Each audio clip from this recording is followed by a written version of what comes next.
Saudari-saudara terkasih dalam Kristus, selamat pagi dan berkah dalam.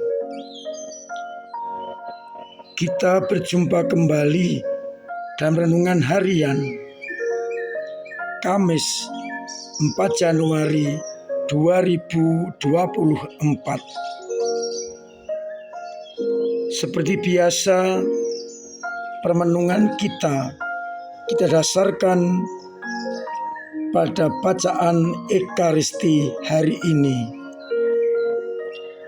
Dalam bacaan yang pertama, surat Yohanes yang pertama bab 3 ayat 7 sampai 10. Masih nadanya sama dengan bacaan kemarin, yakni setiap orang yang lahir dari Allah tidak berbuat dosa lagi. Artinya, orang yang sungguh-sungguh berasal dari Allah tidak akan berbuat dosa karena pegangannya adalah Allah, sang sumber kehidupan. Sedangkan pada bacaan Injil dari Injil Yohanes bab 1 ayat 35 sampai 42 akan kita dengarkan bagaimana Yesus menunjukkan kepada dua orang murid, anak domba Allah, dan kedua murid itu mengikuti Yesus. Dan ketika mereka bertanya, "Di mana engkau tinggal?" Yesus mengajak mereka untuk datang, "Mari dan kamu akan melihat." Setelah itu, mereka, yakni Andreas, mewartakan kepada saudaranya Simon Petrus, "Kami telah melihat Mesias. Kami telah menemukan Mesias. Kami telah berjumpa dengan Mesias."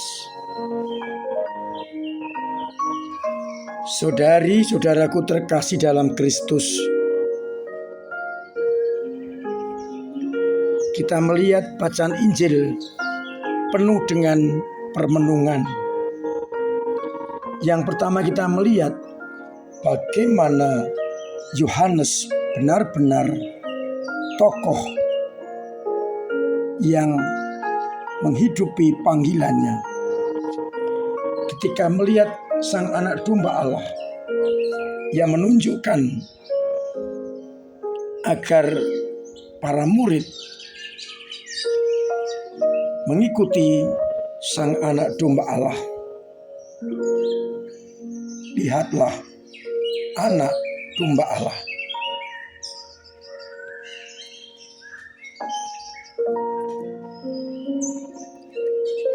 Dan ketika mereka mengikuti dan ditanya dan bertanya, "Di mana engkau tinggal?"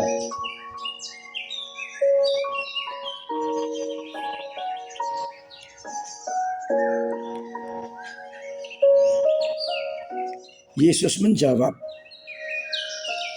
"Mari dan kamu akan melihatnya."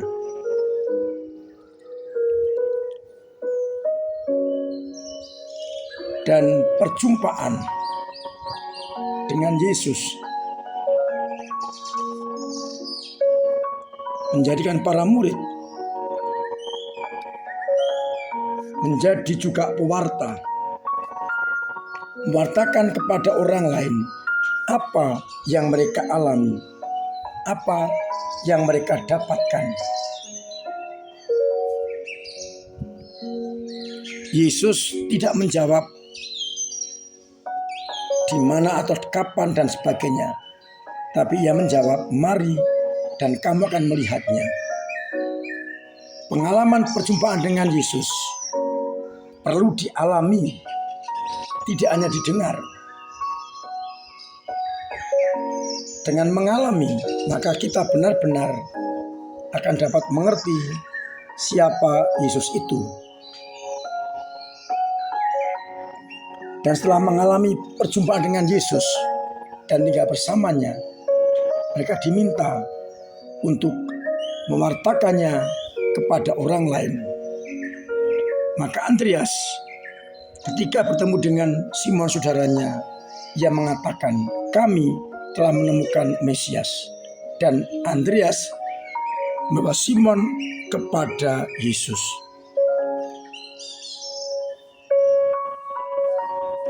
Orang-orang yang berasal dari perjumpaan Yesus menjadi orang yang siap diutus. Dan mereka seharusnya tidak berbuat dosa lagi, karena mereka dikuasai oleh kebenaran. Seperti apa yang dikatakan oleh surat Yohanes yang pertama. Barang siapa berasal dari Allah, tidak berbuat dosa lagi. Melainkan justru sebaliknya, menjadi pewarta kabar sukacita. Saudara-saudaraku terkasih dalam Kristus, Yohanes sungguh menyadari tugasnya membawa orang semakin dekat dengan Yesus. Maka ketika melihat Sang Anak Domba Allah yang menunjukkan itu kepada para muridnya, pada orang-orang yang dijumpainya, dengan harapan agar orang tidak keliru mengikuti apa yang benar, yakni Sang Anak Domba Allah.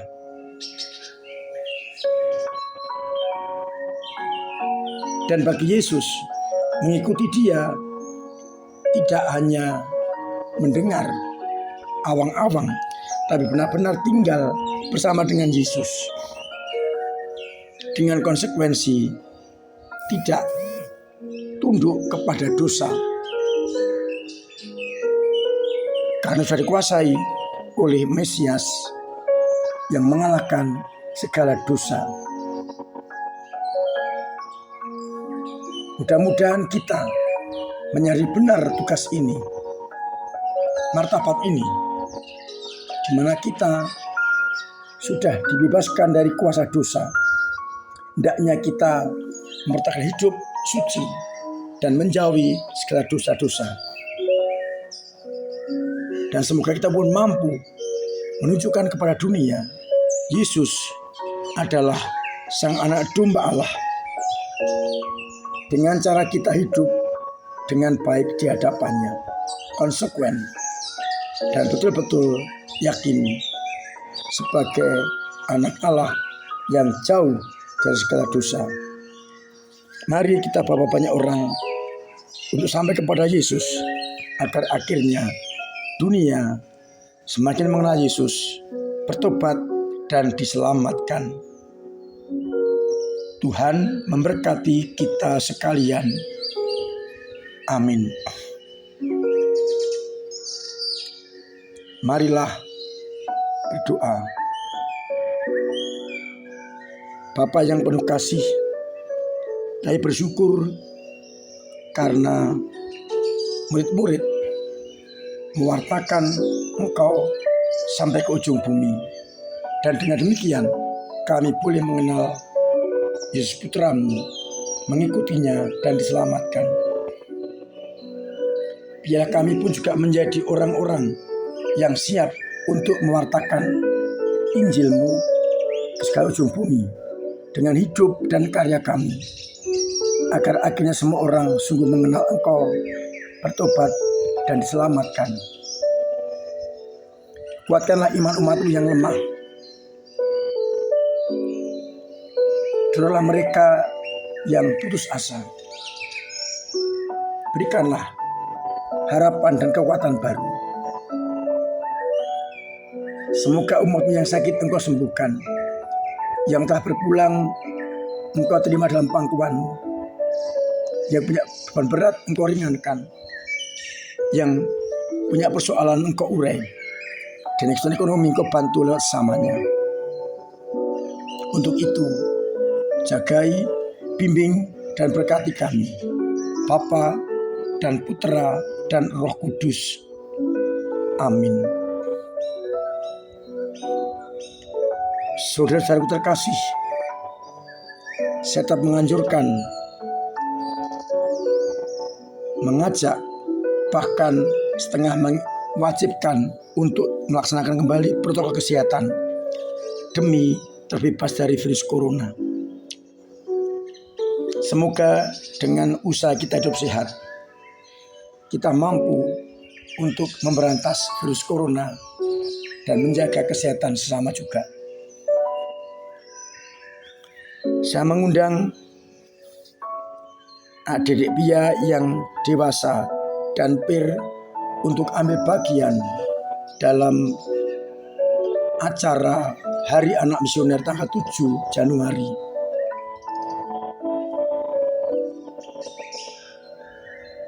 Maka orang tua silahkan mendorong anak-anak untuk ikut ambil bagian pada acara misa dan juga penanaman tanaman. Mudah-mudahan semuanya bisa dengan baik dan kita semakin mampu membina iman anak-anak kita. Terima kasih semua usaha penjenengan dalam ikut ambil bagian menghidupi gereja dengan doa-doa, dengan tenaga maupun dengan dana. Semoga dengan demikian kita seperti para murid mampu memberi kesaksian kepada dunia agar akhirnya mereka mengenal Kristus, bertobat dan diselamatkan. Akhirnya saya mengucapkan selamat pagi, selamat merenungkan. Salam sehat, Tuhan memberkati.